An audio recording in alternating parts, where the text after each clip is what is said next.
ये है horror podcast. यहाँ पे हम सिर्फ कहानी को सुनते हैं, इसलिए फोन को साइड में रख दो एंड कहानी को बस सुनो।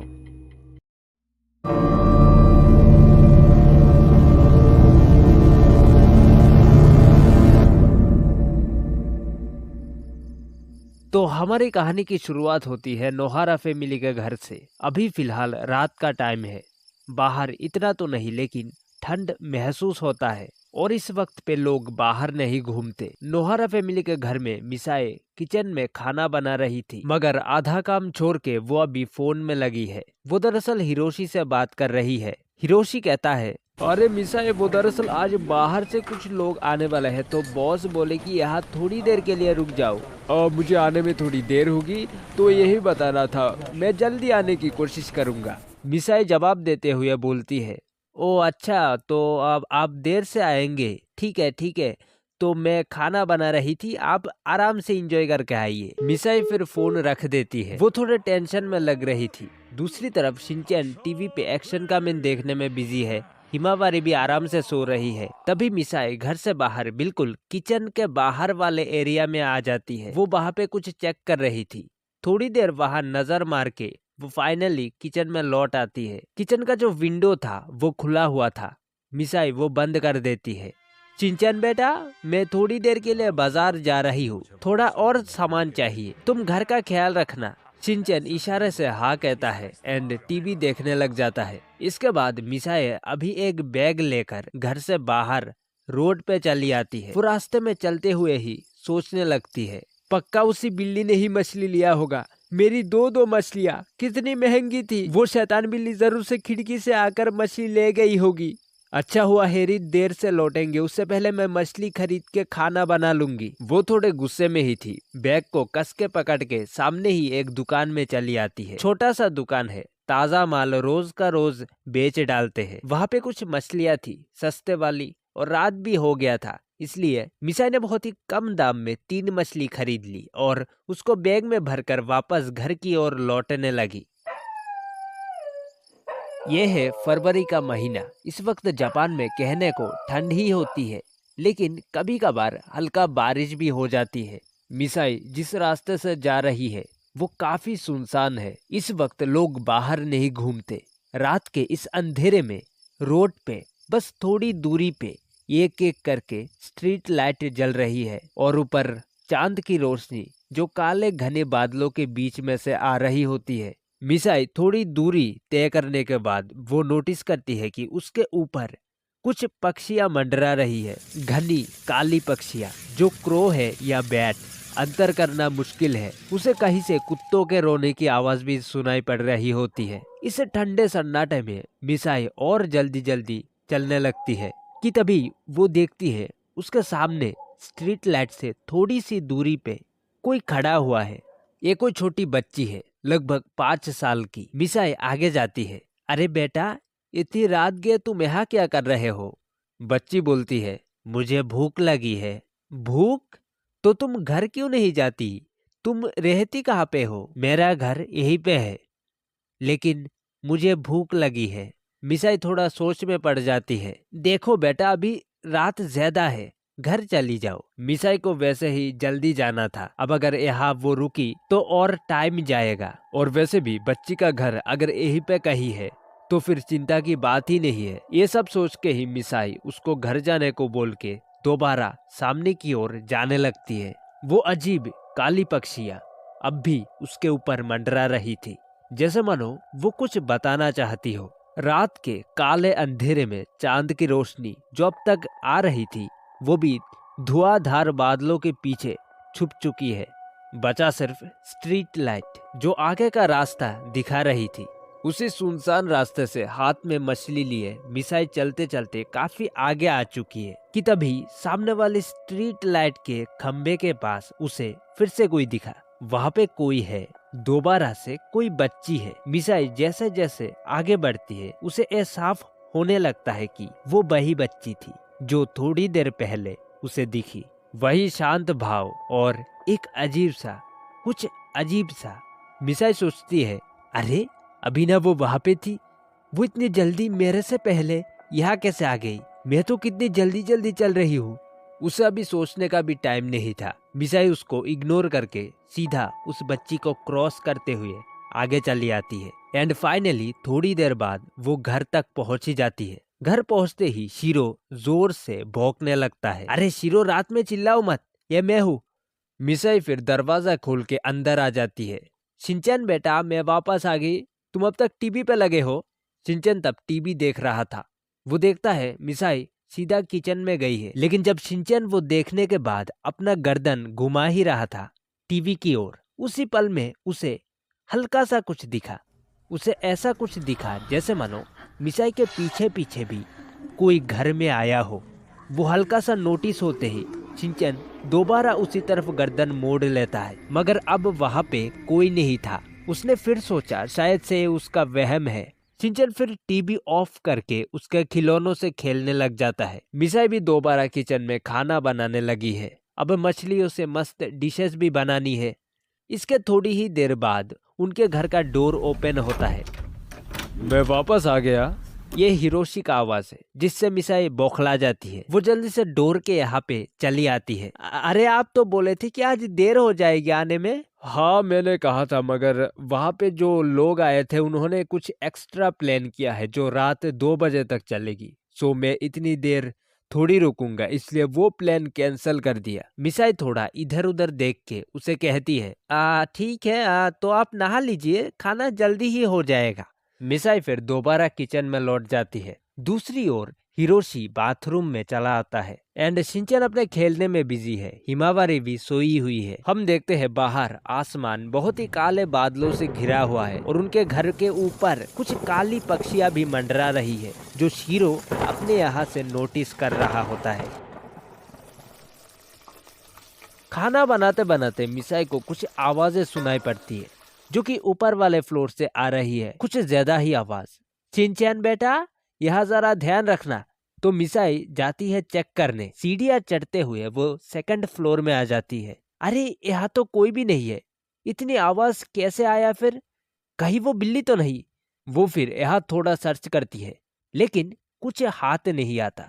अब आखिर में उसे लगता है कि शायद चूहा होगा। ये सोच के मिसाई वहां से निकलने ही वाली थी कि तभी लाइट चली जाती है। मॉम, लाइट चली गई है, आप कहाँ पे हो? मिसाई किसी तरह अंधेरे में ही सीढ़ियां उतर के नीचे चली आती है और तभी लाइट दोबारा आ जाती है। अरे एक क्या नाटक है, एक बार आ रहा है जा रहा है।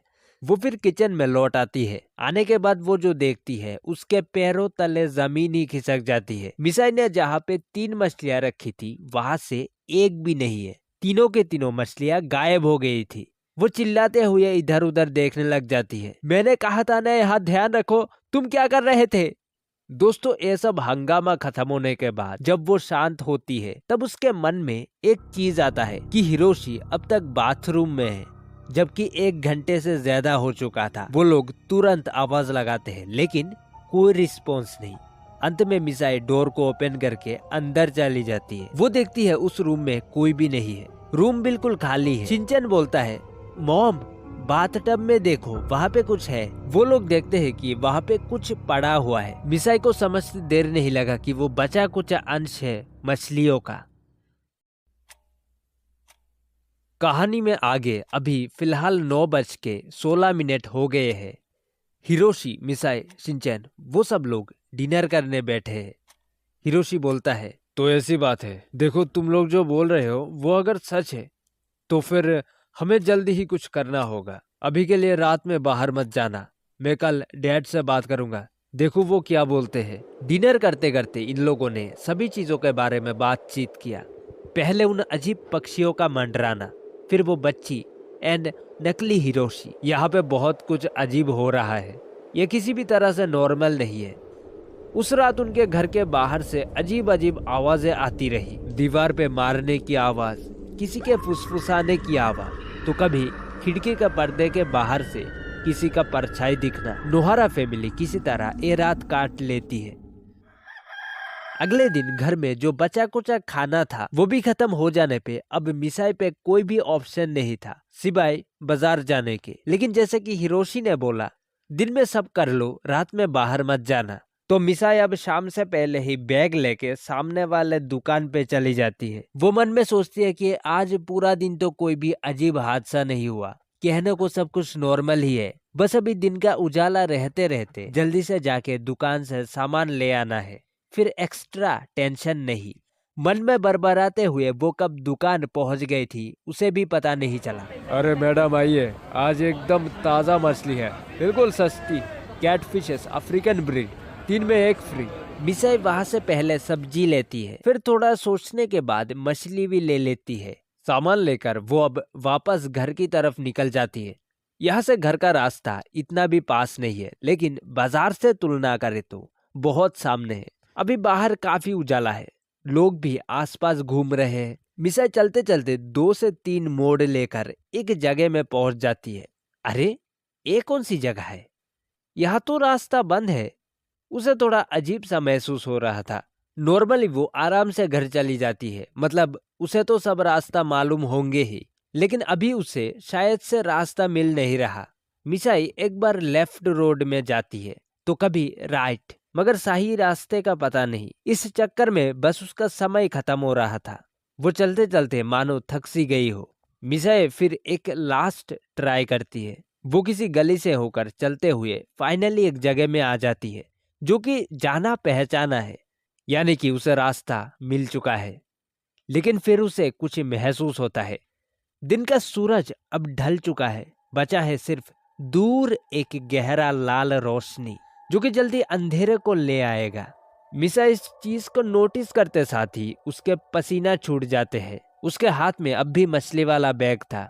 शाम होने को आई है, जाते जाते अंधेरा हो जाएगा, मुझे बहुत ही तेजी से चलना पड़ेगा। मिसाई फिर तेजी से चलने लगती है और वहां देखते ही देखते सूरज पूरी तरीके से पृथ्वी के दूसरी तरफ समा जाता है, जो एक गहरे काले सन्नाटे को ले आता है। ऊपर आज भी वही चांद की रोशनी जो काले बादलों के बीच में से आ रही है। मिसाई डरते डरते तेज तेज आगे बढ़ रही थी। वो साथ ही में बस खुद को कोस रही थी कि अगर उसने ध्यान दिया होता तो अब तक वो घर में होती, ना कि यहाँ रात में भटक रही होती। जैसे जैसे वो घर की ओर जा रही थी वैसे वैसे अंधेरा मानो और गहरा होता जा रहा था। तभी मिसाई के ध्यान में एक चीज आता है। वो अपना गर्दन ऊपर उठा के देखती है। वहां पे आज भी उसी तरह कुछ अजीब काली पक्षियां मंडरा रही है। वो लोग उसके साथ साथ जा रहे हैं, उसके सर के ऊपर आसमान में घूम रहे हैं। ये सब देखकर वो पहले से भी ज्यादा सहम जाती है। उसे एक अंदाजा हो चुका था कि अब कुछ अशुभ होने वाला है। यहाँ से आगे कदम बढ़ाते हुए लगभग बहुत दूर चली आती है वो। मिसाई हाथ में बैग को कसकर पकड़ी थी। इतनी देर तक बैग को पकड़ के रखना भी मेहनत का काम है। वो चलते चलते कल जैसा उसी एरिया में दोबारा आ पहुंचती है जहां उसने उस बच्ची को देखा था, लेकिन आज वहां पे कोई नहीं है। मिसाई थोड़ा और आगे जाती है। यहाँ से कम 15 मीटर दूरी पे उसे एक हल्का परछाई नजर आता है। वो परछाई खंबे से दूर अंधेरे में खड़ी थी, कोई हलचल नहीं, बिल्कुल शांत। ये परछाई देख के भी मिसाई यहाँ पे रुकी नहीं। मैं उसकी तरफ देखूंगी ही नहीं, चुपचाप यहाँ से बगल से निकल जाऊंगी। वो ऐसा ही करती है। धीरे धीरे आगे जाते जाते लगभग उस खंबे के पास चली आती है। लेकिन यहाँ पे आने के बाद वो कुछ देखती है। अरे, यहाँ तो वो खड़ी थी ना, लेकिन अभी तो यहाँ पे कोई नहीं दिख रहा। उसे यहाँ से दूर दूर तक कोई नहीं दिख रहा था। वो परछाई यहीं पे थी, मगर वो किस पल आंखों से ओझल हो गई वो बताना मुश्किल है। मिसा इसको इग्नोर करके आगे चली जाती है। वो आगे जाते जाते ही कुछ अजीब महसूस करने लगती है। उसे ऐसा लग रहा होता है कि उसके पीछे पीछे कोई चल के आ रहा है। कोई उसके कदमों के साथ सेम कदम मिलाकर चुपचाप उसके पीछे आ रहा है। वो लंबी सांस लेकर पीछे देखती है, लेकिन वहां कोई नहीं होता। 1 कदम, 2 कदम, मिसाई दोबारा आगे बढ़ने लगती है कि थोड़ी देर बाद उसे फिर से वही कदमों की आवाज सुनाई पड़ती है, लेकिन अब उसमें पीछे मुड़ने वाली हिम्मत नहीं है। वो डरते डरते ही किसी तरह आखिरकार घर के गेट तक आ जाती है। वहां आते साथ ही शीरो जोर जोर से भौंकने लग जाता है, इतना जोर से जैसे मानो जान दांव पे हो। इतना जोर से भौंकने के कारण मिसाई पहले वहां शीरो के पास जाने लगती है। जैसे ही वो घर के स्लाइडिंग डोर के पास से गुजर रही थी कि उसे ग्लास के रिफ्लेक्शन में कुछ भयानक सा दिखता है। वो देखती है उसके ठीक पीछे एक औरत खड़ी थी जिसका शरीर मुरझाया हुआ, आंखें बड़ी बड़ी और चेहरे पे एक लंबी हंसी, और उसका एक सड़ा हुआ हाथ मिसाई के दाया कंधे में था। ये लड़की, कहाँ ना भूख लगी है? ये बैग मुझे दे, देना, ये बैग मुझे दे। मिसाई वहीं पे जम जाती है। उसके हाथ से बैग सीधा नीचे। उसी पल वो डायन मिसाई के गले पे नाखून से चीरने लगती है कि दरवाजा खोल के शिनचैन और पट्टा खोल के शीरो दोनों भागते हुए यहाँ पे चले आते हैं। ये शोर शराबा इतना ज्यादा था कि आस पड़ोस के लोग भी खिड़कियां खोल के बाहर देखने लग जाते हैं। दोस्तों, इस हादसे के थोड़ी देर बाद अभी फिलहाल मिसाई घर के अंदर होती है। पड़ोस वाली आंटी ने उसे यहाँ लाके सुला दिया था। तुम लोगों ने मुझे कुछ भी नहीं बताया, जबकि इतना कुछ हो गया है। खैर, अब पछताए तो क्या हो जब चिड़िया चुग गई खेत। मैं कल अपने एक मामा से बात करूंगी। उनके गांव में कोई प्रीस्ट रहते हैं, देखो क्या होता है। तब तक ख्याल रखो अपना। पड़ोस वाली आंटी ने उसी रात ही मामा को सब कुछ बताई। मामला गंभीर था तो नेक्स्ट डे ही वो प्रीस्ट यहाँ पे आ गए। उन्होंने फिर कुछ रिचुअल्स किया। देन उन्होंने कहा, देखो मिसाई बेटी, तुमने उस बच्ची को जाके पूछा था, वही वो योकाई है। वो रूप बदल सकती है, उसे मछली और मांस चाहिए। नॉर्मली वो कुछ नहीं कर सकती, लेकिन तुमने उसके साथ खुद को कनेक्ट कर लिया, इसलिए दिन के टाइम पे भी वो तुम्हें रास्ता भटका पाई ताकि रात में हमला कर सके। खैर, अब रात को बाजार मत जाना, नॉर्मली कुछ नहीं होगा, चिंता मत करो, अभी सब कुछ ठीक है। तो इसी के साथ ये स्टोरी यहीं पे ही खत्म होता है। तुम यहाँ पे क्लिक करके कोई और हॉरर पॉडकास्ट सुन सकते हो। मिलते हैं अगली वीडियो पे, उससे बाय बाय।